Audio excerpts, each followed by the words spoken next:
إن الحمد لله نحمده ونستعينه ونستغفره ونعوذ بالله من شرور أنفسنا ومن سيئات أعمالنا من يهده الله فلا مضل له ومن يضلل فلا هادي له وأشهد أن لا إله إلا الله وحده لا شريك له وأشهد أن محمدًا عبده ورسوله اللهم صل على محمد وعلى آل محمد كما صليت على إبراهيم وعلى آل إبراهيم إنك حميد مجيد اللهم بارك على محمد وعلى آل محمد كما باركت على إبراهيم وعلى آل إبراهيم إنك حميد مجيد رب اشرح لي صدري ويسر لي أمري واحلل عقدة من لساني يفقهوا قولي اللهم انفعنا بما علمتنا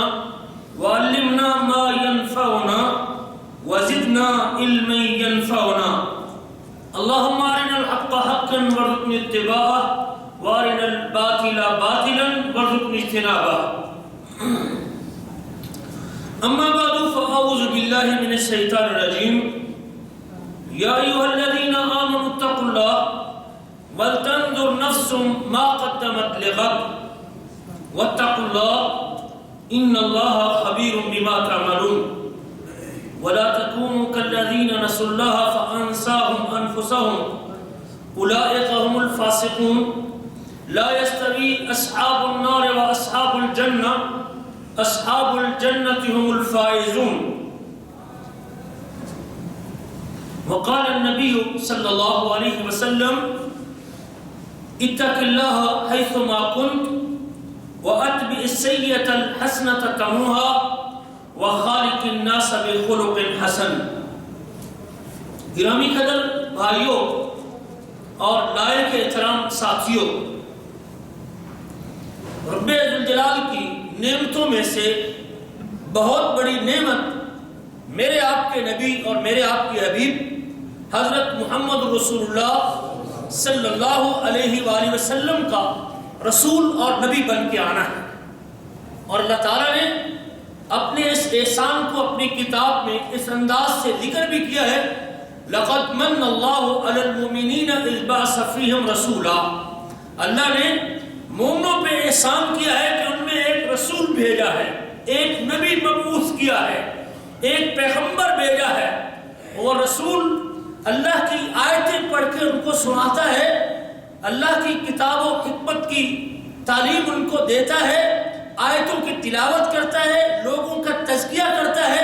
اگرچہ اس رسول کی آمد سے پہلے لوگ گمراہی کا شکار تھے، ضلالت کے اندر ڈوبے ہوئے تھے، لیکن میرے آپ کے حبیب کو اللہ تعالیٰ نے پورے جہان والوں کے لیے رحمت بنا کے بھیجا ہے۔ اور اللہ فرماتے ہیں وَمَا أَرْسَلْنَاكَ إِلَّا رَحْمَةً لِلْعَالَمِينَ، ہم نے آپ کو جہانوں کے لیے رحمت بنا کے بھیجا ہے۔ آپ کی اوصاف میں سے اور آپ کی ذمہ داریوں میں سے ایک ذمہ داری یہ بھی ہے اِنَّا أَرْسَلْنَاكَ، ہم نے آپ کو رسول بنا کے بھیجا ہے۔ کبھی اللہ کہتے ہیں ہم نے آپ کو حق دے کے بھیجا ہے، کبھی اللہ کہتے ہیں کہ ہم نے آپ کو بشیر اور نذیر بنا کے بھیجا ہے۔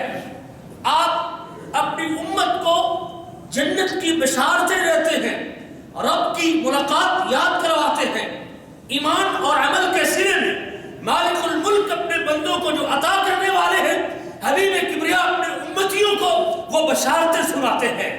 اور آپ کے اوصاف میں سے ایک وصف یہ بھی ہے جہاں آپ بشیر بھی ہیں وہاں آپ نذیر بھی ہیں، اپنی امت کی خیر خواہی کرتے ہوئے، اپنی امت کی بھلائی کرتے ہوئے رسول کریم مجھے اور آپ کو اس جہنم کی آگ سے ڈراتے بھی ہیں اور اس جہنم کی آگ کا خوف بھی دلاتے ہیں، تاکہ ہم جنت کی بشارت سننے کے بعد جنت میں لے جانے کے لیے نیکی عمل اور عبادت شروع کر دیں، اور جہنم کی نظارت سننے کے بعد اس آگ کا خوف سننے کے بعد ہم اپنے آپ کو جہنم کی آگ سے بچا سکیں اور اپنے آپ کو محفوظ کر سکیں۔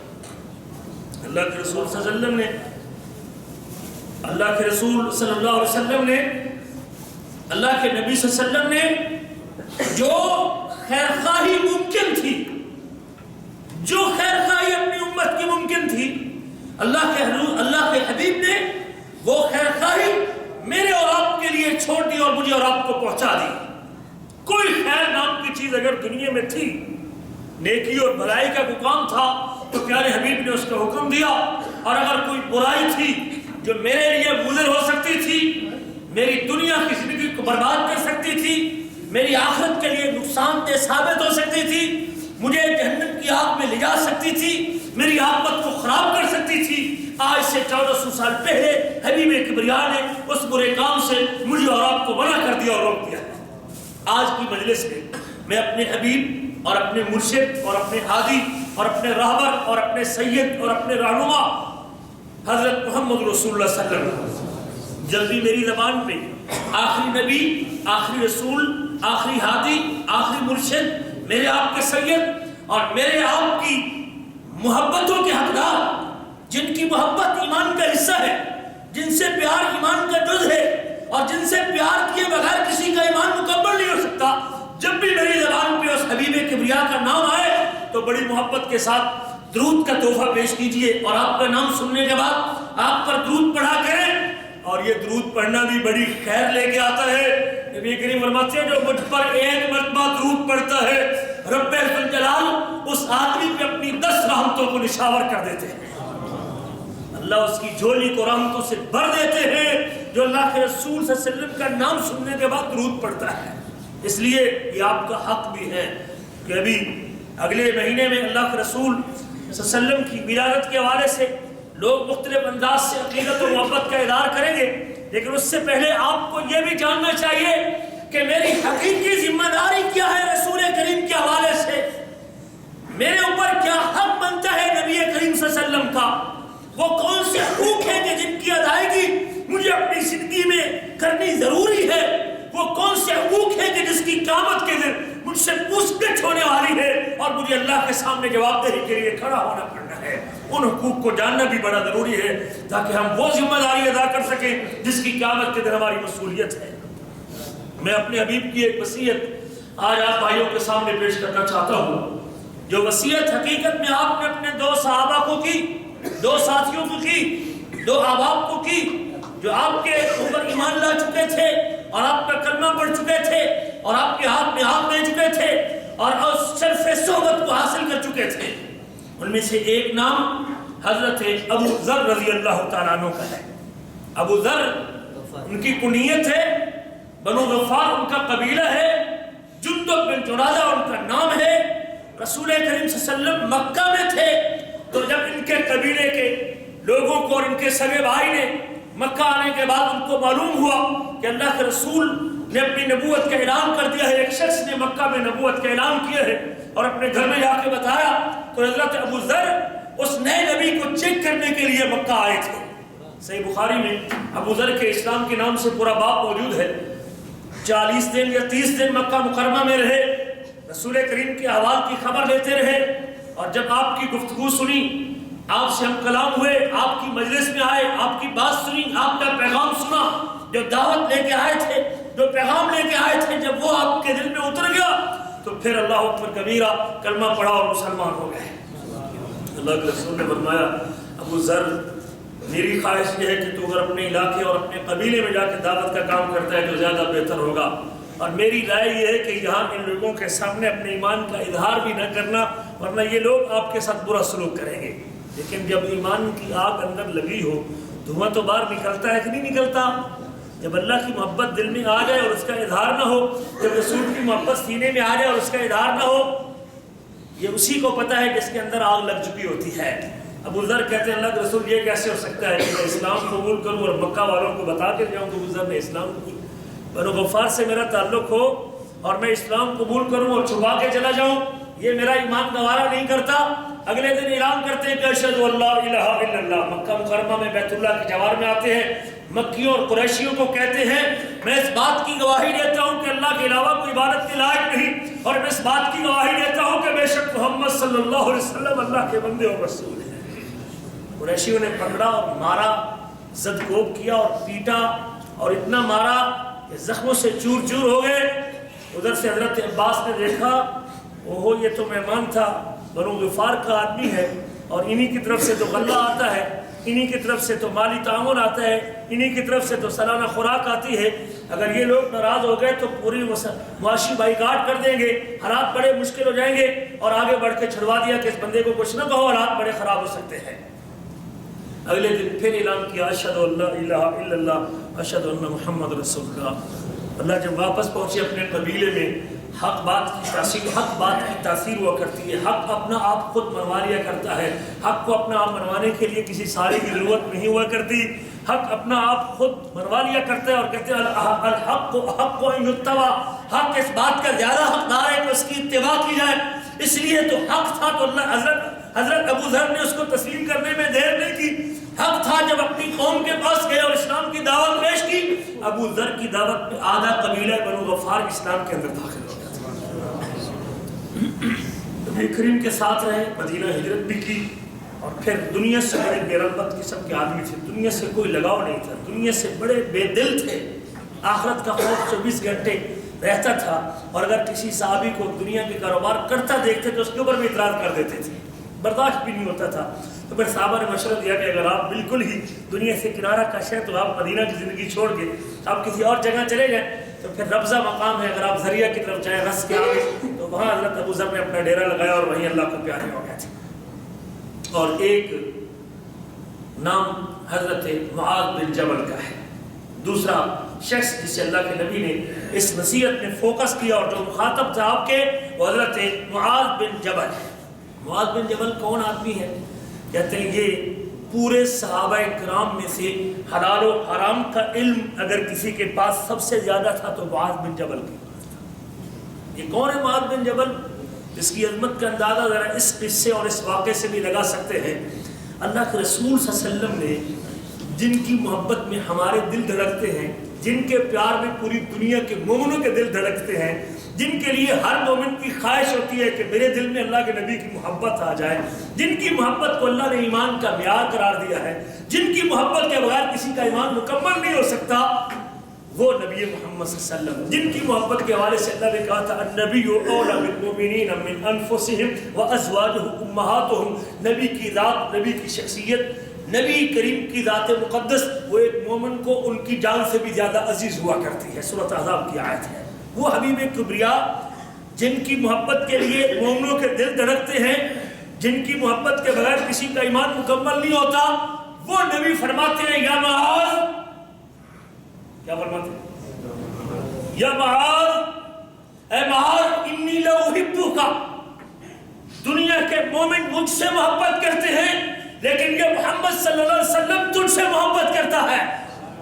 اس سے آپ معاذ کی منقبت اور فضیلت کا اندازہ لگا سکتے ہیں۔ معاذ میں تجھ سے محبت کرتا ہوں، اور معاذ بن جبل بھی کہتے ہیں اللہ کے رسول آپ ہی نہیں، آپ تو محبت کرتے ہیں، یہ میرے لیے سعادت کی بات ہے، میں بھی آپ سے محبت کرتا ہوں، میں بھی آپ سے محبت کرتا ہوں۔ اور نبی کریم اپنی محبت کا اظہار کرنے کے بعد اپنے اس محبوب کو جو محب بھی ہے محبوب بھی ہے، محب اس لیے ہے کہ وہ نبی کریم سے محبت کرتا ہے، محبوب اس لیے ہے کہ رسول کریم اس سے محبت کرتے ہیں۔ دونوں محب اور محبوب اپنی محبتوں کا اظہار کرنے کے بعد جب آپس میں گفتگو ہوتے ہیں، حضرت نبی کریم فرماتے ہیں معاذ ایک بات یاد رکھنا اور ایک جملہ یاد رکھنا، ایک دعا یاد رکھنا، میری محبت کا اظہار اور محبت کے صلے میں جو تحفہ تجھے پیش کرتا ہوں وہ تحفہ یہ ہے کہ ہر فرض نماز کے بعد یہ کلمات نہ چھوڑنا کبھی۔ یاد ہے کسی کو یاد ہے؟ 2-4 آدمی ہیں، 5-6 آدمی۔ دیکھنا ذرا کس موقع پہ نبی کریم نے کس انداز سے معاذ بن جبل کو یہ باتیں بتائی تھی جو آج امت کو بالکل ہی یاد ہے۔ ہر فرض نماز کے بعد یہ 3 جملے کبھی نہ چھوڑ، جب بھی نماز کا سلام پھرے معاذ ان جملوں کو تلے پڑھے۔ پیار کا اظہار کرنے کے بعد معاذ بن جبل کا معاذ بن جبل کو آپ نے کیا پیش کیا تھا؟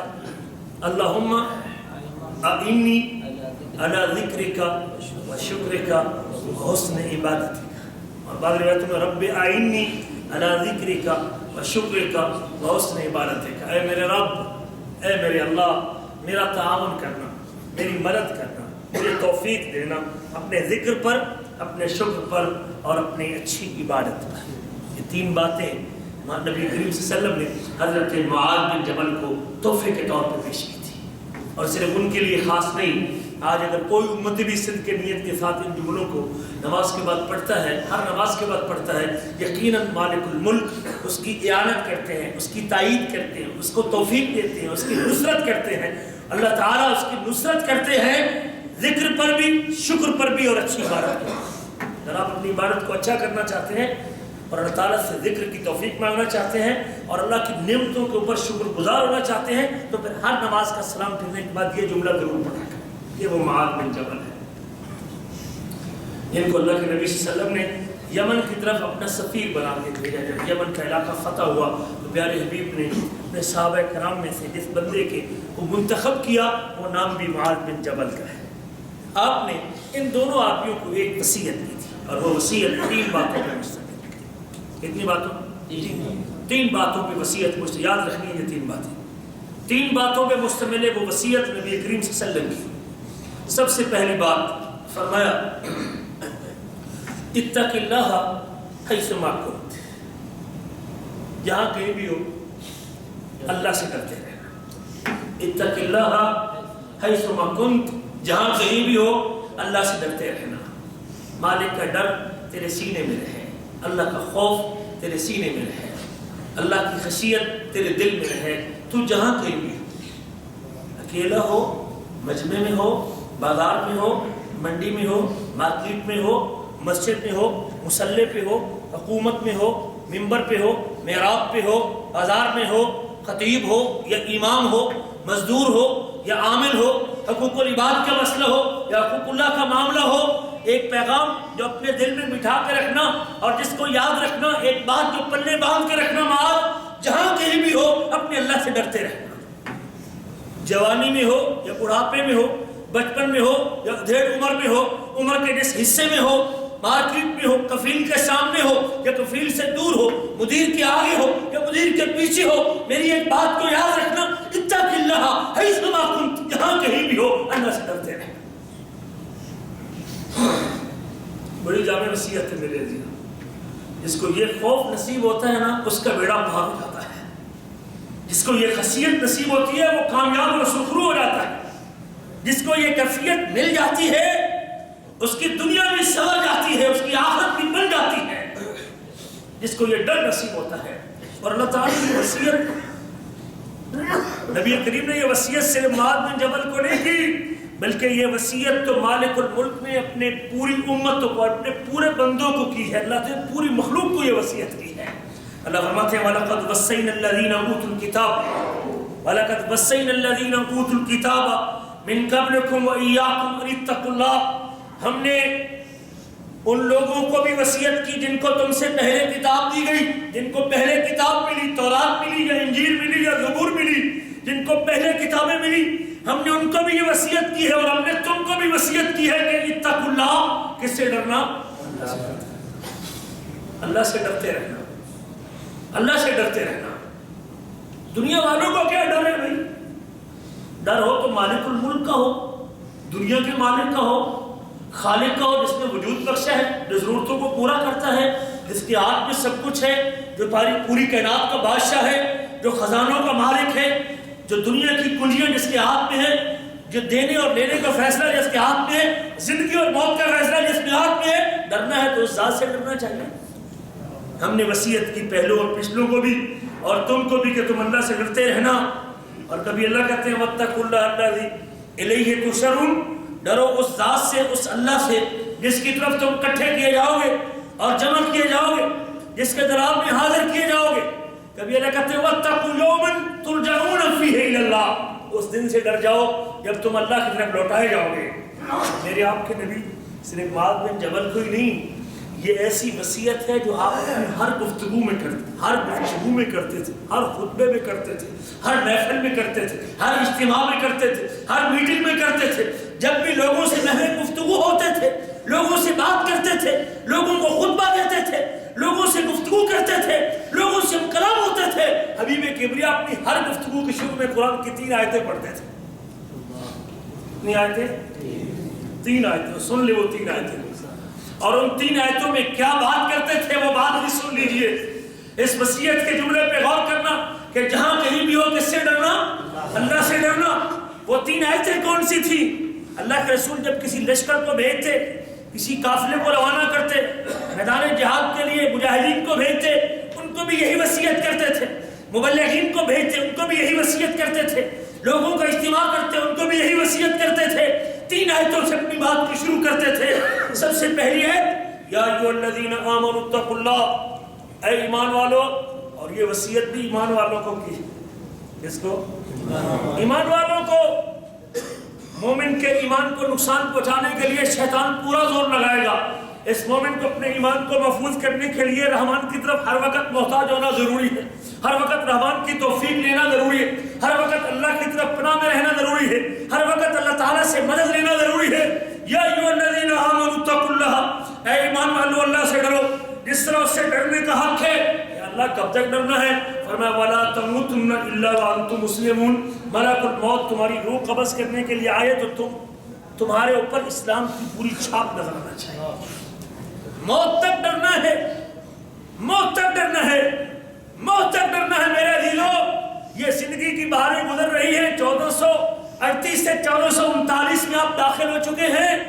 میرے اور آپ کے لیے جو اللہ نے پیریڈ دیا تھا اس دنیا کے امتحان سے گزرنے کے لیے اور اس دنیا میں پیپر حل کرنے کے لیے، جس امتحان سے ہم دوچار تھے، اس امتحان کے لیے وقت تھوڑا رہ رہا ہے۔ میں پہلے بھی کئی مرتبہ آپ لوگوں کو بتاتا رہتا ہوں کہ جب امتحان میں آدمی ہوتا ہے، جیسے اس کے پیپر کا ٹائم ختم ہوتا ہے تو اس کی رفتار 1 سال اور کم ہو چکا ہے آپ کے امتحان کے وقت سے۔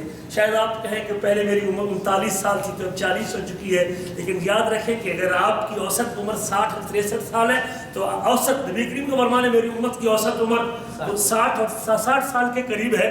تو آپ کے پاس جو وقت تھا اللہ کی طرف سے اس دنیا کے اس کاروبار، دنیا کے کارخانے میں زندگی گزارنے کے لیے، جو پیپر آپ کو حل کرنے کے لیے دیا گیا تھا، جس ایمان و عمل کا آپ کو پابند کیا گیا تھا، جو ڈیوٹی آپ پر لگائی گئی تھی، اس ذمہ داری کی ادائیگی کے لیے آپ کے پاس وقت کم رہ چکا ہے۔ ایک دن آئے گا کہ جب میرا اور آپ کے بھی موت کا اعلان ہو جائے گا اور لوگوں کو علم ہو جائے گا کہ وہ فلاں شخص بھی آج دنیا سے چلا گیا ہے، اس وقت میرے اور آپ کے پاس وہ پیپر چھین لیا جائے گا اور وہ ورقہ امتحان پھر قیامت کے دن میرے ساتھ پیش کیا جائے گا۔ اس لیے پہلی وصیت آپ فرمایا کرتے تھے، او مومنو، اللہ سے ڈرو جس طرح ڈرنے کا حق، اللہ سے ڈرو جس طرح ڈرنے کا حق ہے۔ اگر تو نماز کفیل کے ٹائم میں آتی ہو تو باجماعت پڑھتا ہے، اپنے ٹائم میں آئے تو سو کے گزار دیتا ہے، یہ ڈرنے کا حق ہے؟ یہ ڈرنے کا حق ہے؟ اگر تو مدیر سامنے ہے تو ایمانداری سے کام کرتا ہے، اور اگر مدیر سامنے نہیں تو ڈنڈی مار لیتا ہے، یہ ڈرنے کا حق ہے؟ اللہ کہتے ہو ایمان والو اللہ سے ڈرو جس طرح ڈرنے کا، جس طرح ڈرنے کا۔ اگر رشتہ دار کا معاملہ ہے تو اس کے لیے بچ جاتا ہے، لیکن رشتہ دار نہیں تو اس کا تعاون کرنے کو تیار نہیں۔ اگر اپنے ملک کا ہے، پاکستان کا ہے، انڈیا کا ہے، اس کا ہر ممکن تعاون کرنے کو تیار ہے، لیکن اپنے ملک کا نہیں تو اس کی اس بات سننے کو بھی تیار۔ یہ ڈرنے کا حق ہے۔ اللہ کہتے ہیں یا ایھا الذین آمنوا، ایمان والو اللہ سے ڈرو جس طرح ڈرنے کا حق ہے۔ ہر وقت ڈرو، ہر گھڑی ڈرو، دن کو ڈرو، رات کو ڈرو، صبح ڈرو، شام کو ڈرو، نماز کے وقت ڈرو، نماز سے باہر ڈرو، نماز کے اندر ڈرو، حج میں ڈرو، عمرے میں ڈرو، مکہ میں ڈرو، انہیرا میں ڈرو، انڈیا میں ڈرو، پاکستان میں ڈرو، اتق اللہ حیثما کنت، جہاں کہیں بھی ہو اللہ سے۔ یہ ڈرنے کا حق ہے، یہ ڈرنے کا حق ہے۔ یا ایھا الذین آمنوا اتقوا اللہ حق تقاتہ ولا تموتن الا وانتم مسلمون۔ دوسری آیت اللہ کے رسول پڑھا کرتے تھے، یا ایھا الناس اتقوا ربکم الذی خلقکم من نفس واحدہ، لوگو ڈرو اپنے رب سے، اپنے پروردگار سے، اپنے پالنہار سے، جو تمہاری ساری ضرورتوں کو پورا کرتا ہے، جو تم کو زندگی عطا کرتا ہے، جو تم کو موت دیتا ہے، جو تم کو رزق دیتا ہے، جو تم کو اولاد دیتا ہے، جس نے سورج کو کھڑا کیا ہے، چاند کو بنایا ہے، رات کو پیدا کیا ہے، دن کو وجود دیا ہے، کائنات کے ہر ذرے کو پیدا کرنے والا ہے، جو پانی کو اتارتا اور انگوری نکالتا ہے، یہ تمہارا رب ہے۔ اتقوا ربکم، اپنے رب سے ڈر جاؤ۔ یا ایھا الناس اتقوا ربکم الذی خلقکم، جس نے تم کو پیدا کیا، اور من نفس واحدۃ، ایک جان سے، وخلق منها زوجها، پھر اس سے اس کی بیوی کو پیدا کیا، وبث منہما رجالا کثیرا ونساء، پھر ان دونوں میں سے بہت زیادہ مردوں اور عورتوں کو پیدا کیا، اور واتقوا اللہ الذی تساءلون بہ والارحام۔ آیت ایک ہے، خطبہ ایک ہے، اور ڈرنے کا حکم کتنی بار ہو گیا؟ 3 بار۔ پہلی آیت میں 1 مرتبہ، دوسری آیت میں 2 مرتبہ۔ آیت ایک ہے، ڈرنے کا حکم 2 بار ہے۔ فرمایا واتقوا اللہ الذی تساءلون بہ والارحام، یہ وہ وصیت ہے جو اپنے معاذ بن جبل کو کی تھی اور اپنے ہر امتی کو ہر اجتماع میں کرتے تھے۔ ڈرو اس اللہ سے جس کے نام کے ساتھ تم سوال کرتے ہو، جس کے ذریعے تم سوال کرتے ہو، جس کے نام کا واسطہ دیتے ہو، والارحام، اور ڈرو اپنے رحم کی رشتہ داریوں سے۔ ان اللہ کان علیکم رقیبا، بے شک اللہ تم پر نگہبان اور نگران۔ اللہ تم پر نگران ہے۔ بس یہ جملہ جس کے دل میں اتر گیا اس کا بیڑا پار۔ بے شک اللہ تم پر نگران، یاد کر لے اس جملے کو، بے شک اللہ تم پر۔ کبھی یہ نفس امارہ جب برائی کے لیے اپنے آپ کو تیار کرتا ہے، مجھے اور آپ کو تیار کرتا ہے نا، جب شیطان مجھے اور آپ کو پھسلاتا ہے نا، تو بس یہ جملہ دہرا لیا کرے، ان اللہ کان علیکم رقیب۔ بس اور اللہ اس نفس کے علاج کے لیے، شیطان سے جان چھڑوانے کے لیے، اپنی کاہلیوں سستیوں کو دور کرنے کے لیے، اپنے غفلتوں کے دریا سے نکلنے کے لیے، اور غفلتوں کے دریا سے نکل کے ایمان کے ساتھ کنارہ کش ہونا چاہتے ہیں، یہ جملہ یاد کرنے کے، ان اللہ کان علیکم رقیبا، بے شک اللہ تم پر۔ میرے آنے سے اگر آپ نے گناہ چھوڑ دیا ہے تو اس کا مطلب ہے کہ آپ نے اللہ کی نگرانی ابھی تک محسوس۔ باپ کے آنے سے آپ نے موبائل کا جو گندا سکرین تھی اس کو تبدیل کر کے اچھی سکرین کو، اس کے اوپر آیت قرآنی لے کے آ گئے ہیں، تو یہ اللہ کا ڈر نہیں ہے۔ استاد کے آنے سے آپ نے فوراً سیدھا ہو کے اپنے ٹی وی کا چینل چینج کر لیا ہے، تو یہ اللہ کا ڈر، ان اللہ کان علیکم رقیبا نہیں ہے۔ ان اللہ کان علیکم رقیبا، آپ سوئے ہوئے تھے، اوپر سے بٹ صاحب آ گئے اپنے ملازموں کو، وہ فجر کی نماز پڑھی ہے تم نے، تو فوراً آپ نے اٹھ کے بھاگنا شروع دیا اور پڑھنا شروع کر دی نماز۔ یہ ان اللہ کان علیکم رقیبا، آپ کے دل میں اپنے مدیر کا، اپنے کفیل کا، اور اپنے ساتھی کا، اپنے دوست کا، اپنے استاد کا ڈر موجود ہے، لیکن اس مالک الملک کا ڈر موجود، آپ کو اس کی نگرانی کا ڈر ہے۔ آپ کو تو وہ خالی لوہے کے کیمرے کا ڈر ہے، صرف جو آپ کی ویڈیو بنا رہا ہے، یہ ویڈیو بنا رہا ہے نا، کیمرہ بناتا ہے نا، جہاں کیمرہ لگا وہاں کو چوری، جہاں کیمرہ لگا ہوتا ہے وہاں چوری۔ ہمیں اللہ کا ڈر نہیں، لیکن ساحر کا ڈر۔ جب ساحر کا کیمرہ ہے تو فوراً ایکسیلیٹر سے اپنا پیر اوپر اٹھا لیتا ہے جی۔ بس یہ ڈر کس کا ہونا چاہیے تھا؟ آپ گناہوں کے ایکسیلیٹر سے اپنا پیر ہٹانا چاہتے ہیں تو ان اللہ کان علیکم، یہ جملہ یاد کر لیں، کبھی کام آئے گا زندگی میں، ان اللہ کان علیکم رقیبا۔ کوئی گناہ کرنا لگے اس کو یہ یاد کرا دو، ان اللہ کان علیکم رقیبا۔ ہمارے ساتھ گرامی نے ہم سے ایک مرتبہ پیپر لیا، جو ادھر آئے نہیں تھے، اللہ ان کے اوپر برکت دے۔ ایک مرتبہ ہمارے لائبریری کے اندر پوری کلاس جمع تھی، کلاس بھی لائبریری میں ہوا کرتی، کلاس بھی لائبریری کے اندر ہوتی تھی، اس میں ساری کتابیں پڑھی ہوتی تھی، ٹیبل میں بھی کتابیں ہوتی تھیں۔ استاد جی نے ہمیں کو 5-7 سوال دیے، اور سوال دینے کے بعد کمرے سے باہر چلے گئے، اور ایک جملہ اپنی زبان سے بول گئے، ان اللہ کان علیکم، اور آج تک مجھے وہ جملہ یاد ہے، اور استاد کی وہ مجلس بھی یاد ہے کہ اللہ تم پر، اللہ کی قسم اٹھا کے کہتا ہوں، 2.5-3 گھنٹے کا پیپر تھا، کسی ایک طالب علم نے دوسری کی طرف نگاہ اٹھا کے دیکھنے کی کوشش کی، سوال آواز تک نہیں آتی تھی، آواز تک نہیں آتی، سوال بھی کوئی نہیں پوچھتا تھا، یار یہ سوال مجھے سمجھ نہیں آ رہا ہے، اس کا کیا سوال کیا ہے، اس کا یہ بھی کوئی پوچھنے کو تیار نہیں ہوتا ہے۔ ان اللہ کان علیکم رقیبا، یہ وہ دوسری آیت ہے جو اللہ کے نبی پڑھا کرتے تھے۔ ایک اور جملہ بھی، ایک اور آیت میں تیسری آیت اللہ کے رسول پڑھا کرتے تھے، یا ایھا الذین آمنوا اتقوا اللہ، او ایمان والو اللہ سے ڈر جاؤ۔ میرے عزیزو، اپنی اصلاح چاہتے ہو ان جملوں کو دہرا لیں، ایمان والو اللہ سے ڈر جاؤ، وقولوا قولا سدیدا، بات تو سیدھی کرو، بات سیدھی کرو، یصلح لکم اعمالکم، بات سیدھی کرو، 2 نمبر بات کریں گے، ٹیڑھی بات کریں گے تو معاملہ سیدھا. شاید آپ سمجھیں کہ ٹیڑھی بات کرنے سے معاملہ سیدھا ہو جائے گا، کبھی سیدھا نہیں ہو سکتا. بات جب معاملہ تبھی سیدھا ہو. کچھ لوگ کہتے ہیں حالات نہیں ٹھیک ہو رہے، معاملات نہیں ٹھیک ہو رہے. معاملہ جب بھی بہانے بنانے کی کوشش کرتا ہوں تو بگڑ جاتا ہے. کہیں معاملہ ٹیڑھا ہے، کہیں قول سدید میں گڑبڑ ہے.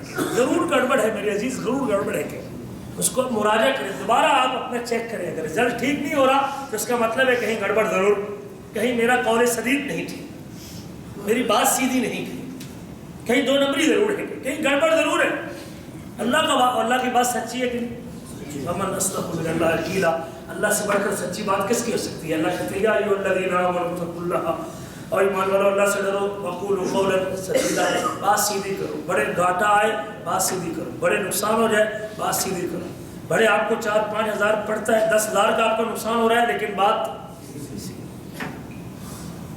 جب بندہ بات سیدھی کرتا ہے تو پھر بگڑی کون بناتا ہے؟ یصلح لکم اعمالکم. وہ تمہاری بگڑی.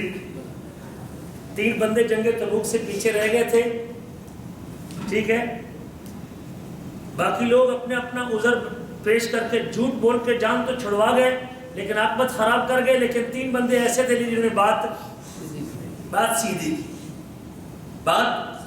ان میں سے ایک نام کعب بن مالک کا ہے. بات سیدھی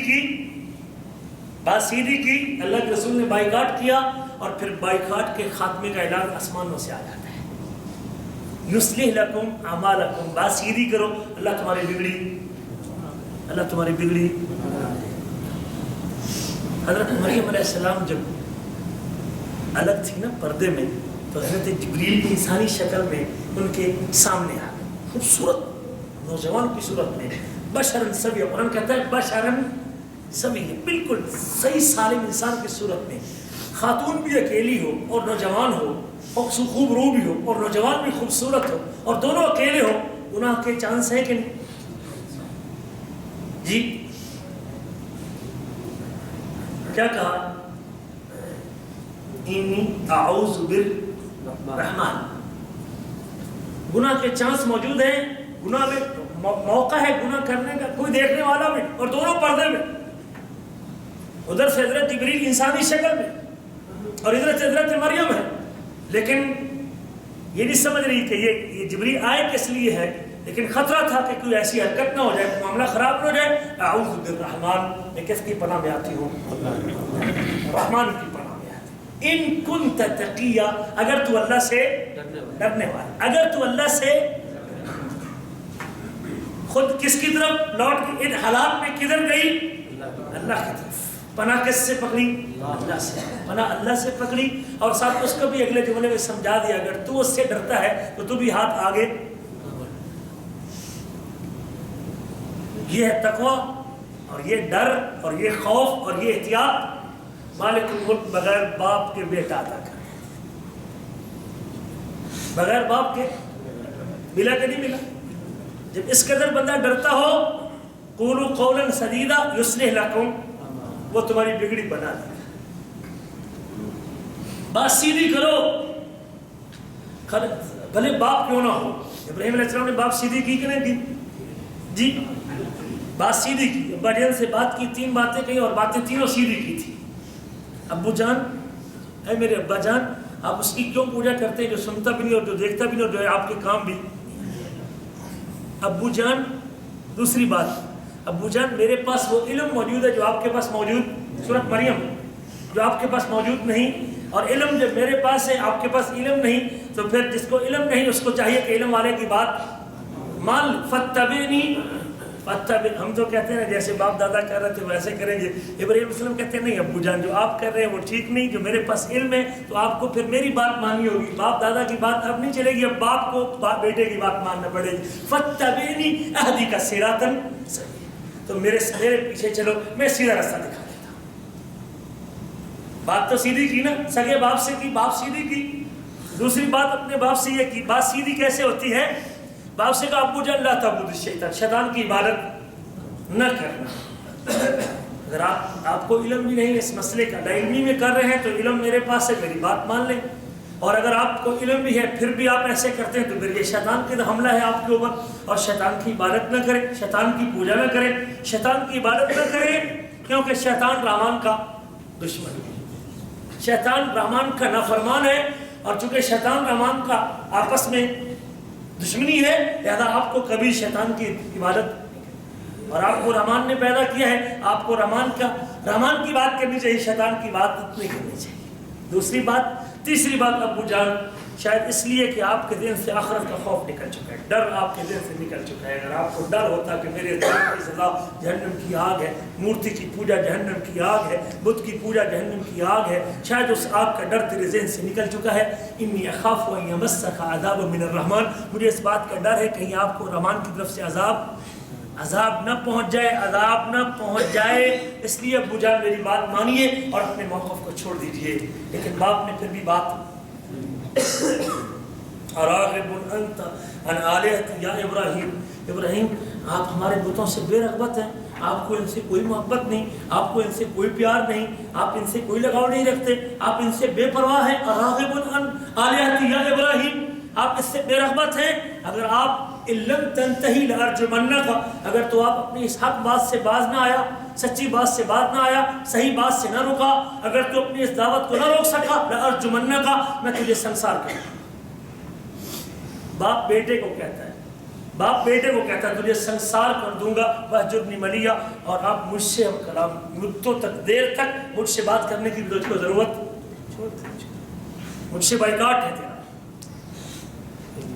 جب بات سیدھی کریں گے, بات حق کریں گے, بات سچی کریں گے, ٹھیک ہے آپ کو تکلیف آئے گی, آپ میں جانا پڑے گا, آپ میں کودنا پڑے گا, پر بات سچی کے نتیجے میں تکلیف تو آئے گی آپ کو.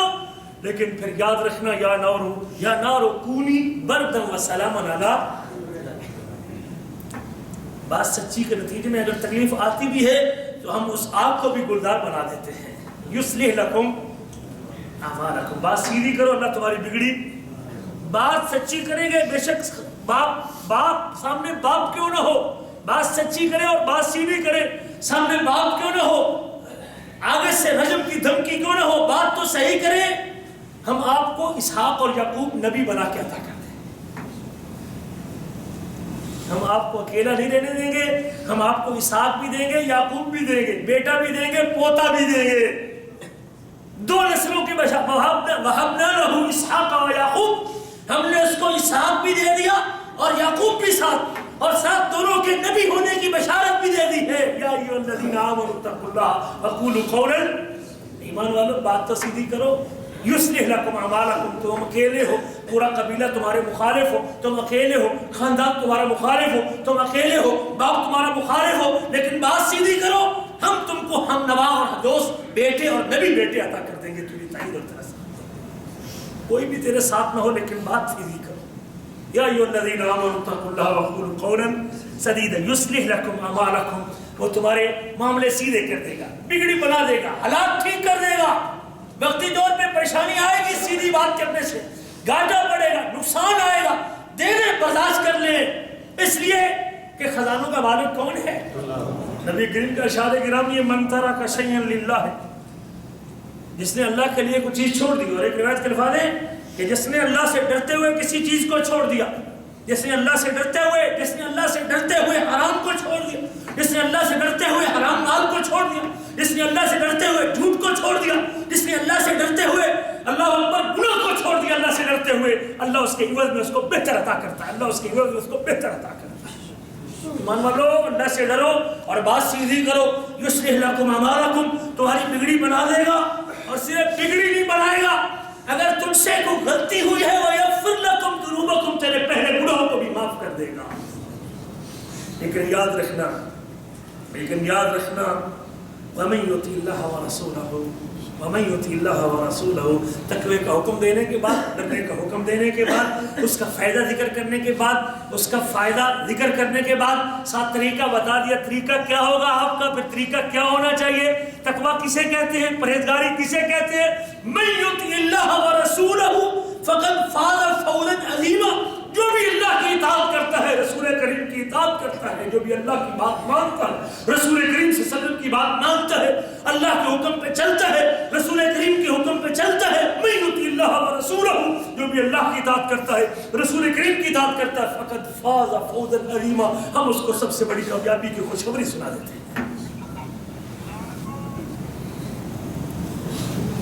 ایک آیت ہم نے شروع میں پڑھی تھی، یا ایھا الذین آمنوا اتقوا اللہ، او ایمان والو اللہ سے ڈر جاؤ، وَلْتَنْظُرْ نَفْسٌ مَا قَدَّمَتْ لِغَدٍ، اور ہر نفس کو تدبر کرنا چاہیے، غور کرنا چاہیے کہ اس نے کل کے لیے کیا بھیجا، کل کے لیے کیا بھیجا۔ اللہ نے قیامت کو کیا کہا؟ کل، جس کو تو کہتا نا قیامت بڑی دور ہے جی، موجہ کر لو جی، کر لیں آپ جو کر سکتے ہیں، دیکھا جائے گا کب مریں گے۔ اللہ کہتے ہیں دور نہیں، وہ کل ہے۔ وَلْتَنْظُرْ نَفْسٌ مَا قَدَّمَتْ لِغَدٍ، ہر نفس کو غور کرنا چاہیے۔ سال ختم ہو چکا ہے، 1439 میں داخل ہو چکا ہے، لیکن اب غد آنے والا ہے۔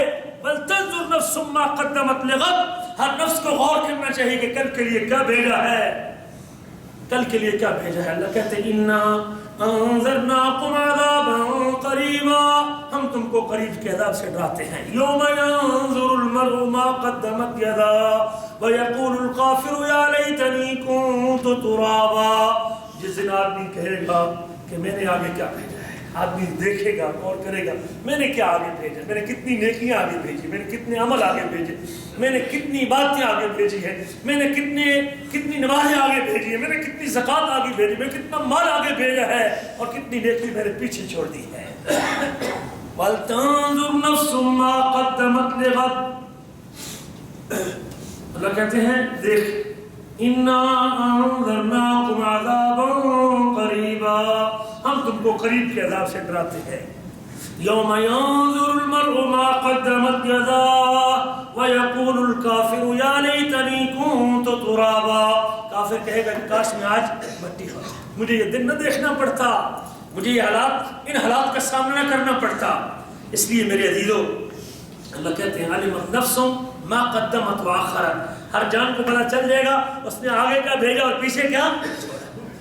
اللہ فرماتے ہیں ہر نفس کو غور کرنا چاہیے کہ کل کیا اس نے بھیجا آگے۔ واتقوا اللہ، اللہ سے، یہ سورۃ حشر کی آیت ہے جس میں 2 مرتبہ اللہ اپنے راہ سے ڈرنے کا حکم دیتے ہیں۔ ان اللہ خبیر بما تعملون، اس جملے کو بھی اپنے اندر اتار لیں گے تو بات بن سکتی۔ ان اللہ خبیر بما،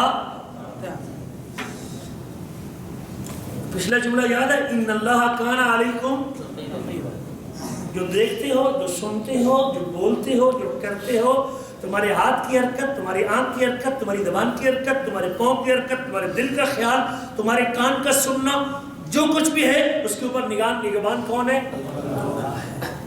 ایک یہ جملہ اور ایک یہ جملہ بھی اور کر لو، ان اللہ خبیر بما تعملون، جو تم عمل کرتے ہو نا وہ آپ کے ہاتھ کا عمل ہے، وہ آپ کی آنکھ کا عمل ہے، وہ آپ کے کان کا عمل ہے، وہ آپ کی زبان کا عمل ہے، وہ آپ کے دل کا عمل ہے، وہ آپ کے پاؤں کا عمل ہے، وہ آپ کی جسم کا کوئی حرکت ہے۔ ان اللہ خبیر بما تعملون، اللہ خوب باخبر ہے جو تم بات کر رہا ہوتا ہے، اوپر سے دوسرا ساتھی آتا ہے بات بدل دیتا ہے۔ ان اللہ خبیر بما تعملون، نماز چھوڑ کے بیٹھا ہوا ہے، ٹھیک ہے، اوپر سے استاد آ گیا ہے جی فوراً اٹھ کے نماز کے لیے، ان اللہ خبیر بما۔ میرے عزیزو، میں آپ کو بیماری کا جو علاج ہے نا، بالکل جو پرفیکٹ علاج ہے وہ ذکر کریں۔ اگر آپ چاہتے ہیں کہ اس سے شفا مل جائے تو پرفیکٹ علاج یہی ہے۔ کوئی دنیا کی، آج تو کوئی باپ کی بات بھی ماننے کو تیار ہے، آج تو بیٹا باپ کی بات بھی نہیں مانتا بھائی جان، استاد کی بات بھی نہیں مانتا۔ تھوڑی سی بات پہ بیٹا چھوٹی اولاد اپنے باپ سے منہ بنا لیتی ہے۔ بس اس رب کا پیار دل میں لائیے اور یہ جملے اپنے اندر اتار لیجئے، بس معاملات خود بخود سیدھے ہو جائیں۔ کوئی دیکھے نہ دیکھے، آپ کو برس کی پرواہ، وہ آتا ہے نہیں آتا، کو دیکھتا ہے کو نہیں دیکھتا، آپ کا مطمئن نظر جب مالک الملک ہوگا، ان اللہ خبیر بما تعملون۔ آپ کو بتانے کی ضرورت کوئی نہیں کہ میں نے کتنا کام کیا، میں نے کتنا دعوت کا کام کیا، میں نے کتنے لوگوں کو میری وجہ سے ہدایت ملی، کتنے لوگ نمازی بنے، یہ بات بتانے کی ضرورت. لوگ آپ کو کہیں گے پتہ نہیں ان کو پیسے ملتے ہوں گے، ان کو تنخواہ ملتی ہوگی، ان کو یہ ملتا ہوگا، ان کو کوئی وظیفہ مقرر ہوگا، لیکن آپ کو اس کی پرواہ نہیں کرنی چاہیے. ان اللہ خبیر بما. کچھ لوگ اسی وجہ سے ناراض جاتے ہیں کہ میرا فوٹو یہاں کیوں نہیں اسٹیج کے اوپر بنا، میں ادھر کیوں نہیں کرسی کے اوپر بیٹھا، مجھے یہاں کیوں نہیں بیٹھایا گیا، میرا نام کیوں نہیں لیا گیا اسٹیج کے اوپر. لیکن اگر کام میں اللہ کے لیے کرتا ہوں تو پھر مجھے ان باتوں کی پرواہ نہیں. جس مالک نے فوٹو کھینچنا تھا اس نے اگر فوٹو کھینچ لیا ہے تو بس وہ کافی ہے. جو قیامت کے دائیں ہاتھ میں مجھے نام اعمال کی صورت میں مل گیا تو یہ سب سے بڑا فوٹو ہے، جس کے بعد کسی اور فوٹو کی ضرورت. ان اللہ خبیر بما اتق اللہ حیثما کن. تقویٰ کیا ہے؟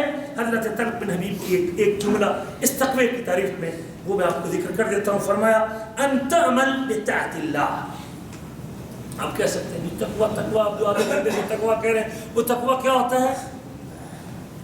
سن لیں ذرا غور سے، توجہ میری طرف ہے کہ نہیں؟ توجہ کرنا ذرا. تقویٰ کیا ہے؟ آپ اتنی مرتبہ لفظ تقویٰ سن چکے ہیں، اللہ نے حکم دیا، ایک نہیں کئی آیتوں میں دیا. وہ کیا ہوتا ہے تقویٰ؟ ان تعمل بطاعت اللہ. تقویٰ یہ ہے کہ آپ اللہ کی اطاعت کرتے ہیں. اس کی اطاعت اللہ، نماز ہو، روزہ ہو، حج ہو، زکوٰۃ ہو، عقیدہ ہو، عمل ہو، عبادت ہو، حقوق اللہ ہو، حقوق العباد ہو، آپ اللہ کی اطاعت کرتے ہیں. یہ تقویٰ ہے. تو تقوی کو کھولنا چاہتا ہوں تھوڑا سا. ان تعمل بطاعت اللہ، آپ اللہ کی اطاعت کرتے رہیں علی نور من اللہ. اطاعت اس لیے نہیں ہے کہ استاد عبد المالک خوش ہو جائے، اطاعت اس لیے نہیں ہے کہ نذیر بھائی کو پتہ چل جائے کہ نمازیں پڑھتے ہیں، اطاعت اس لیے نہیں ہے کہ واٹس ایپ کو پتہ چل جائے کہ اس کے کرندے نمازیں پڑھتے ہیں، اطاعت اس لیے نہیں کہ کفیل کو پتہ چلے پہلی صف میں بیٹھتا ہے. یہ نور من اللہ نہیں ہے، اس کو تقویٰ نہیں کہتے. نور من اللہ یہ ہے کہ کوئی دیکھے یا نہ دیکھے پھر بھی پہلی صف کے اندر بیٹھا ہوا ہو، اسے کہتے ہیں علی نور من اللہ. ان تعمل بطاعت اللہ علی نور من اللہ. یہ نور ہے. رب کی محبت تجھے جب مسجد میں کھینچ کے لے آئے گی یہ نور من اللہ ہے. رب کا پیار تجھے جب نیکی پہ تیار کرے گا یہ نور من اللہ ہے. اللہ سبحانہ کا پیار جب تجھے نیکی پر آمادہ کرے گا یہ نور من اللہ ہے. ان تعمل بطاعت اللہ علی نور من اللہ ترجو ثواب اللہ. اور ثواب کی امید کیسے؟ اللہ سے ثواب کی امید رکھتے ہوئے. یہ ایک حصہ ہے تقوی کا. اطاعت کے جتنے کام بھی ہیں، نماز بھی ہے، روزہ بھی ہے، حج بھی ہے، زکوٰۃ بھی ہے، صدقہ بھی ہے، خیرات بھی ہے، مال خرچ کرنا بھی ہے، لوگوں کے حقوق بھی ہے، ماں باپ کے حقوق بھی ہے، مزدور کے حقوق بھی ہے، مزدور کی مزدوری بھی ہے، ساتھیوں کے حقوق بھی ہے، بیوی کے حقوق بھی ہے، اولاد کے حقوق بھی ہے. آپ کے حق سب حقوق کو اللہ کی رضا کے لیے، اس لیے کہ میرا رب مجھ کو قیامت کے دن پوچھے گا تو کیا جواب دوں گا؟ ان تعمل بطاعت اللہ علی نور من اللہ ترجو ثواب اللہ. اب بیوی سے تعریف ہو نہ ہو، ملے نہ ملے، اس کی پرواہ نہیں ہونی چاہیے، اس لیے کہ میرا رب راضی ہو جائے.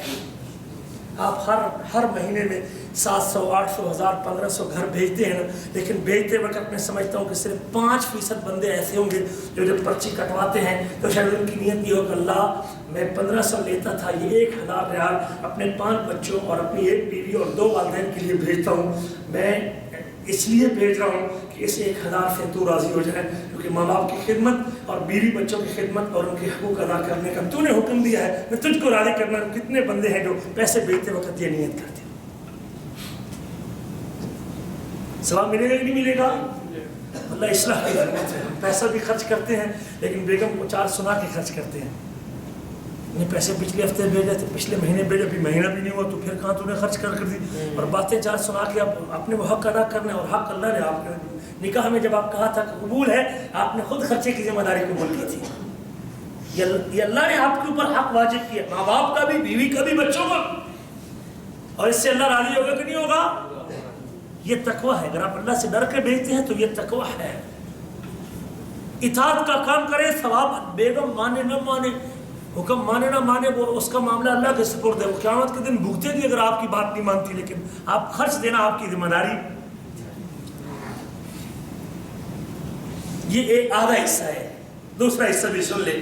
طلق بن حبیب فرماتے ہیں وَأَن تَتْرُكَ مَعْصِيَةَ اللَّهِ. تقویٰ یہ ہے میرے عزیز، جو گردن نیچے کر کے بیٹھا ہے اس کو اوپر اٹھا دو ذرا. تقویٰ یہ ہے ان تترک معصیت اللہ، کہ آپ اللہ کی معصیت کو چھوڑ، اللہ کی نافرمانی کو چھوڑ دیں. اللہ کی نافرمانی کو چھوڑ دے, ابھی تک اس کا سر نیچے ہی ہے, اللہ کی نافرمانی کو چھوڑ دے, ان تترک معصیت اللہ, اللہ کی نافرمانی کو چھوڑ دے, علی نور من اللہ, اس کی طرف سے نور کی بنیاد پہ, اللہ کی طرف سے نور کی بنیاد. پیسے ہاتھ میں آ چکے تھے, 1000 ریال کا نوٹ مل چکا تھا, مسجد سے باہر نکلا تھا, 1000 کا نوٹ میرے قابو میں آ چکا تھا, اور آگے پیچھے میں نے دیکھا کوئی دیکھ نہیں رہا, میں نے اٹھا کے جیب میں ڈال دیا تھا.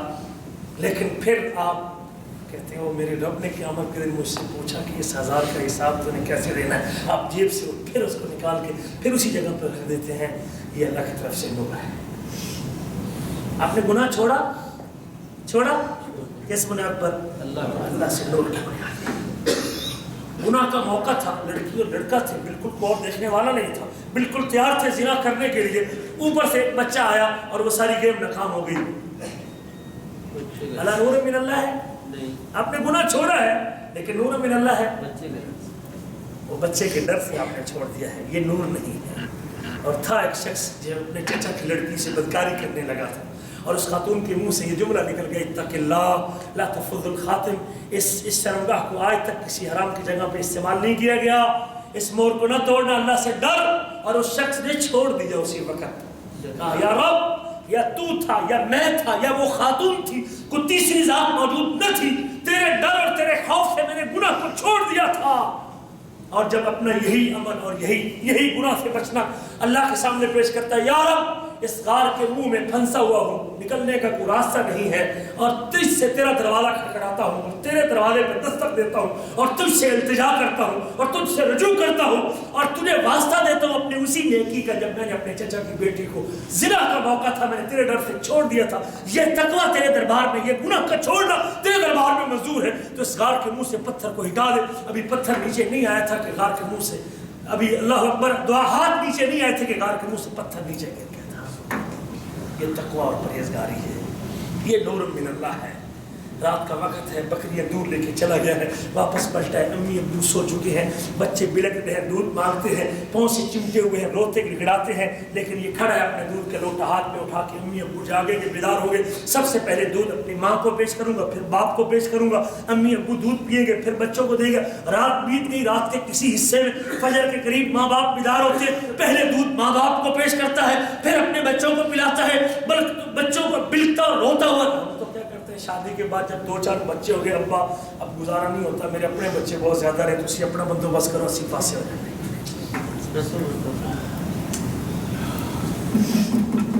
ہمارے کتے بھی, ہمارے بچوں کے کتے اور بلیاں بھی دودھ پیتی ہیں, اور ماں کے لیے دودھ موجود نہیں ہے. ہمارے بچوں کے کھلونے کھیلتے اور ماں کے لیے خرچہ نہیں. ہمارے بچے کے سوٹ کے اوپر سوٹ, ہر مہینے سوٹ, اور ہمارے ماں باپ کے پاس پہننے کے لیے جوتا نہیں. اور یہ وہ شخص ہے جس نے بچوں کو بلکتا دیکھ لیا, لیکن مالک الملک کی محبت اور اطاعت, ماں باپ کی خدمت کا جذبہ یہ ہے کہ بچوں کو بلکتا اور لاش کر لیا, لیکن ماں باپ کے اوپر اولاد کو مقدم نہیں کیا.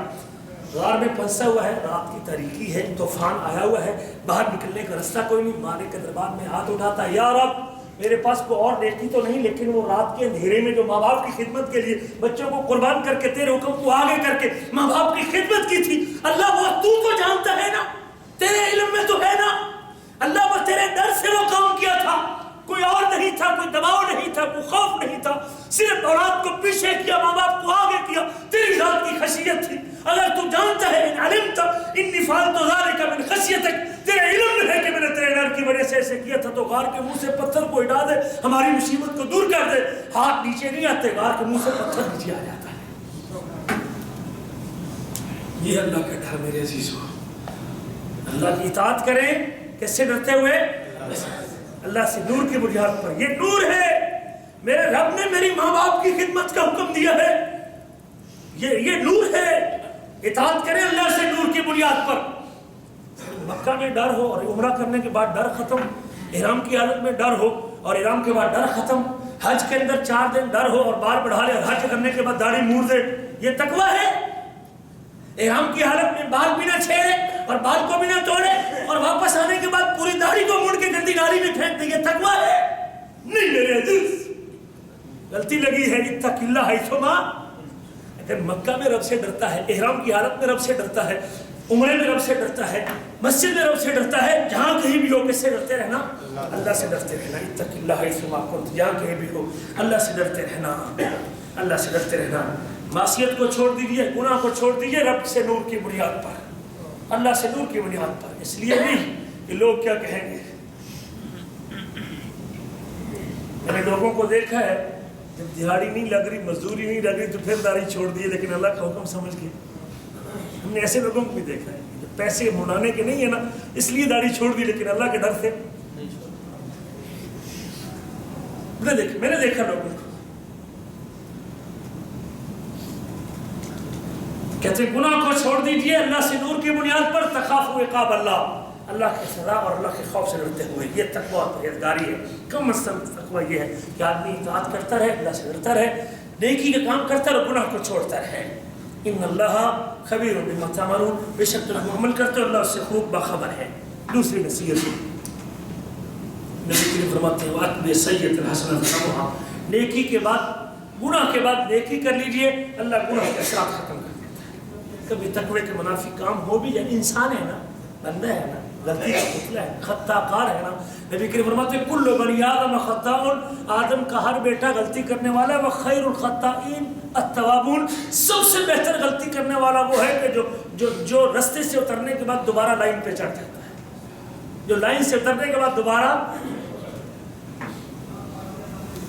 پکی سڑک پہ اترنے کے بعد دوبارہ واپس پلٹ آتا ہے، وہ سب سے بہتر توبہ کرنے والا ہے. اور یہی ہے کہ نیکی کے بعد برائی کے بعد نیکی کر لو، اللہ گناہ کے اثرات ختم کر دیتے ہیں. اللہ قرآن میں کہتے ہیں ان الحسنات یذہبن السیئات، بے شک نیکی گناہوں کو لے جاتی ہیں. ذالک ذکر للذاکرین، یہ نصیحت ہے ذکر کرنے والوں کے لیے. کس کے لیے؟ ذکر کرنے، اس کو اپنے مالک کی یاد ستاتی ہے، ایک مرتبہ بھولتا بھی ہے، پھر مالک کا پیار اس کو یاد دے جاتا ہے. تو نے کیا کیا، اتنی بڑی ذات کی خلاف ورزی کر دی، بس کر اپنے آپ کو واپس پلٹا دے. واپس پلٹ آتا ہے. اللہ کہتے ہیں یہ اس بندے، اور اسے اواب کہتے ہیں، اسے اواب کہتے ہیں. اور یہ نبیوں کی صفت ہے. نعم العبد ایوب انہ اواب، ایوب سب سے بہتر آدمی ہے کہ وہ پلٹنے والا، رجوع کرنے والا ہے. یہ نبیوں کی صفت ہے. واپس پلٹ آئے، توبہ کر لے. یا ایھا الذین آمنوا توبوا الی اللہ توبۃ نصوحا، ایمان والو سچی توبہ کر لو. توبوا الی اللہ جمیعا ایھا المؤمنون، اور سارے مل کے واپس پلٹ آؤ. اے مومنو سارے واپس پلٹ. میرے عزیزو، واپس پلٹنا یہی کامیابی کا راستہ. یہ دوسری وصیت ہے میرے آپ کے نبی کی ان دو صحابیوں کہ نیکی، گناہ کے بعد نیکی کیجئے. اور نیکی بڑی بڑی نیکی ہیں. حج ایسی نیکی ہے کہ جس کے بعد بندے کے کھاتے میں کوئی گناہ نہیں رہتا. اسلام اتنی بڑی نیکی کہ کوئی گناہ نہیں رہتا. ہجرت اتنی بڑی نیکی کوئی گناہ نہیں رہتا. اور بھائی نماز اتنی بڑی نیکی ہے کہ ایک کے بعد دوسری تک کے درمیانی وقفے کے لیے دوسری نماز گناہوں کو کھا جاتی ہے. اور نماز تو دور کی بات ہے، نماز کے لیے وضو کرتا ہے اللہ پھر بھی گناہ جھاڑ دیتے ہیں، چل کے جاتا ہے پھر بھی گناہ جھاڑ دیتے ہیں، وضو اچھی طرح کرتے ہیں اللہ پھر بھی گناہ جھاڑ دیتے ہیں. کیا بتاؤں آپ کو، کیا بتاؤں کہ نماز کتنے گناہوں کو تو نماز ہی کھا جاتی ہے. عمرہ کھا جاتا ہے، رمضان گناہوں کو کھا جاتا ہے، ایک رمضان سے دوسری صدقہ گناہوں کو کھا جاتا ہے. بڑی نیکی اللہ کی قسم، بڑی نیکی. اللہ اکبر کبیرہ، اللہ اکبر کبیرہ. نبی کریم فرماتے ہیں جب بندہ گناہ کرتا ہے اور کہتا ہے یا رب، اور بندہ گناہ کرتا ہے اور کہتا ہے ربی انی عملت ذنبا فاغفر لی، اللہ میں نے گناہ کیا ہے تو مجھے بخش دے، اللہ مجھ سے غلطی ہوگی تو مجھے بخش دے، اللہ مجھے بخش دے. فقال اللہ علم عبدی، اللہ کہتے ہیں میرے بندے کو علم ہو گیا، اس کو پتہ چل گیا ہے، اس کو پتہ چل گیا کہ ان لہ ربا یغفر، کہ اس کا رب ہے جو معاف کرتا ہے. اس کو اپنے معاف ہونے والے رب کا علم ہو چکا. اس کو پتہ چلا ہے کہ جس رب کو مانتا ہے وہ معاف، میرے بندے کو علم ہو چکا ہے کہ رب معاف کرتا ہے، گناہوں کو معاف کرتا ہے. اور فرمایا قد غفرت لعبدی ثم اذنب ذنبا آخر، میں اپنے بندے کو معاف کرتا ہوں، گناہ کرتا ہے پھر کہتا ہے یا رب تو جانتا ہے میں تیرا بندہ ہوں، تو مجھے معاف کر دے. میں اس کو پھر معاف کر دیتا ہوں، میں اس کو پھر معاف کر دیتا ہوں. پھر ایسا وقت آتا ہے کہ بندہ اتنا پلٹ کے لوٹ کے آتا ہے، پھر اللہ اس کو معاف کر دیتا ہے. اس لیے تیسری وصیت میرے آپ کے نبی کی، اللہ کے رسول صلی اللہ علیہ وسلم نے فرمایا وَخَالِقِ النَّاسَ بِخُلُقٍ حَسَنٍ، لوگوں سے اچھے اخلاق سے پیش آؤ، اچھے معاملہ. بندہ بڑا نمازی ہوتا ہے، بڑا صدقہ خیرات کرتا ہے، لیکن مزدوروں کی ایک دن کی مزدوری پہ 2 دن کی کاٹ لیتا ہے. غیر آدمی ایک دن اور کاٹ ہوتی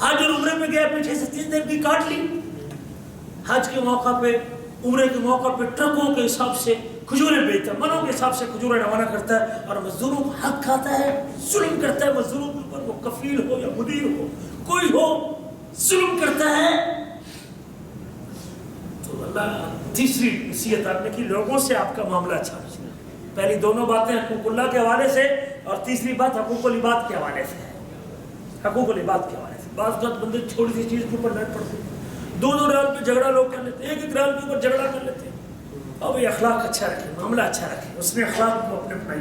نبی کریم فرماتے ہیں اللہ کے رسول سب سے زیادہ اچھے اخلاق کے مالک تھے. اخلاق کیا ہے؟ آپ کا چہرہ بھی لوگوں کے ساتھ ہنس موقع کے ملے, جب ملے پیار سے ملے, محبت بانٹیں, لوگوں میں خیر بانٹیں. آپ کا چہرہ دیکھ کے لوگ تیرے طرف لپکتے اور آپ کی طرف بھاگتے ہوئے آ جائے, آپ کے ملنے کو اس کا دل چاہے. یہ نہ ہو کہ آپ کے چہرے پر ہر وقت اس طرح کی کیفیت ہو کہ آپ کے ساتھ کوئی سلام لینے کو بھی تیار. اس لیے میرے عزیزوں, یہ تیسری نصیحت ہے جو اللہ کے نبی صلی اللہ علیہ وسلم نے کی ہے, اور اللہ کے رسول صلی اللہ علیہ وسلم اخلاق میں سب سے بلند مقام پہ تھے. یہ وہ عظیم عمل ہے جس کے اختصار کے ساتھ میں بتا دیتا ہوں کہ آدمی صلہ رحمی کرے, پردہ پوشی کرے, سچ بولے, وفا کرے, نرمی کرے, سخاوت کرے, انکساری عاجزی اختیار کرے, اور لوگوں سے نرمی کرے, خیر خواہی کرے, امانت ادا کرے, پردہ پوشی کرے, لوگوں کی اصلاح کرے, لوگوں پر شفقت کرے, ماں باپ کے ساتھ نیکی کرے, صلہ رحمی کرے, بہادری دکھائے, قربانی دے, معاف کر دے, اور ہر وقت خوش رہے, اور کلام بھی میٹھی کرے اور بول بھی میٹھے کرے, اور عدل و انصاف سے کام لے. یہ سارے کے سارے وہ کام ہیں جس سے اللہ راضی ہوتا ہے, جس سے قیامت کے دن اللہ کے رسول کا قرب ملے گا, جس سے آدمی کے رزق میں برکت آئے گی, جس سے آدمی کو اونچا مقام ملے گا, جس سے آدمی کی مصیبتیں دور ہوں گی, اور جس سے انسان کو لوگوں کی محبت ملے گی. یہ تیسری وصیت ہے میرے آپ کے نبی کی. اللہ سے دعا ہے کہ اللہ تعالیٰ ہمیں اپنے حبیب کی ان 3 باتوں کے اوپر عمل کرنے کے لیے توفیق نصیب فرمائے, اور اپنی زندگی کو ڈالنے کی توفیق نصیب فرمائے. یاد رکھنا 3 باتیں خلاصے کے طور پہ. صحابی کون تھے؟ معاذ بن جبل اور حضرت ابو ذر. جہاں کہیں بھی ہو اللہ سے, اور گناہ کے بعد نیکی کر لینا, توبہ کر لینا, یا نیکی کر لینا, دونوں معنی ہیں. یا توبہ کرنا ہے, یا صرف نیکی بھی کر لیتا اللہ, صرف نیکی سے بھی اس کے گناہ معاف ہے. اور تیسرے نمبر پہ لوگوں سے آپ کا معاملہ لوگوں سے معاملہ. ورنہ ایک شخص آئے گا نمازیں پڑھ کے, روزے رکھ کے, زکات دے کے, لیکن لوگوں کا مال, لوگوں کا حق کھایا ہوگا, کسی کو گالی دی ہوگی, کسی پہ ظلم کیا ہوگا, کسی کے پر تہمت لگائی ہوگی, اللہ تعالیٰ اس کی نیکی اٹھا کے مظلوموں کو دیتے جائیں گے, حتیٰ کہ نیکی ختم ہو جائیں گی, نمازیں ختم ہو جائیں گی, پہلی صف کی باتیں ختم ہو جائیں گی, صدقہ خیرات ختم ہو جائے گا. لوگوں ابھی تک لوگوں کی لائن لگی ہوئی ہے, اللہ لوگوں کے گناہ اٹھا کے اس کے کھاتے میں ڈالتے ہیں, لوگوں کو راضی کرتے جائیں گے. گناہ اٹھائیں گے اس کے کھاتے میں, گناہ اٹھائیں گے اس کے کھاتے میں, اس کو گالی دی, اس پر ظلم کیا, جس کو تھپڑ مارا, ثم طرح فی النار, صحیح مسلم کی روایت ہے, پھر اس کو جہنم کی آگ کے اندر ڈالتے ہیں. اللہ سے دعا ہے اللہ تعالیٰ مجھے اور آپ کو ان نصیحتوں پر عمل کرنے کی توفیق نصیب فرمائے.